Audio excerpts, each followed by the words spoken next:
হয় মই কানাইমাৰা দেশী জনগোষ্ঠীয় মঞ্চৰ আঞ্চলিক সমিতিৰ সভাপতি।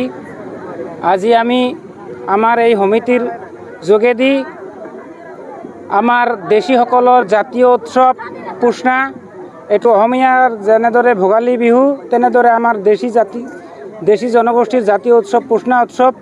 এই উৎসৱখন আজি আমি পালন কৰিছোঁ।